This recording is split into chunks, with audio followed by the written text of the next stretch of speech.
Եկեք գնեք այս տունը, դուք բնակվեք կամ հանձնեք վարձակալության, լավ ներդրումային գույք է, Դավիթ Անախտ փողոցում, նորակառուցենքի երկրորդ հարկում, լավ գնով, ինչպես տեսնում եք, սա էլ խոհանոցն է, գեղեցիկ կահավորում ունի, շատ լուսավոր, երկու կողմից լուսավորություն, այստեղ անգամ ունենք բաց պատշգամբ, շատ ընդարձակ է, տեսարան ունի դեպի բակ։ Սա հյուրասենյակն է, շատ հարմար չափերի, առաստաղները բարձր, տեսքից ինձ թվում է զգացվում է, որ բնակեցված չի, մասամբ կահավորված է, ֆրանսիական պատշգամբ ունենք էլի տեսարան բակ, տան ընդհանուր մակերեսը 64 քառակուսի է,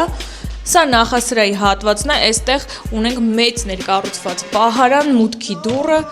մեծ սանհանգույց լոգասենյակ, շատ գեղեցիկ էլի վերանորոգումով։ Սա էլ արդեն ննջասենյակն է, էլի ֆրանսիական պատշգամբով, մեծ պարան, մեծ մահճակալ։ Իրականում ննջասենյակի կահավորումը ամբողջությամբ արված է, ձեզ մնում է միայն հյուրասենյակին անեք ու վերջ, շատ իդեալական տարբերակ է այս տունը։ Այս հատվածում էլ ունենք սեղանով պահարան, որը հավաքած չի, բայց եթե ցանկանաք կհավաքեն կամ ինչ-որ ուրիշ բան կարող եք այստեղ տեղադրել։ Արժեքը $149,000 է, շատ լավ արժեք է, ինչպես արդեն նշել էի։ Մնացած մանրամասների համար կարող եք զանգարել մեզ։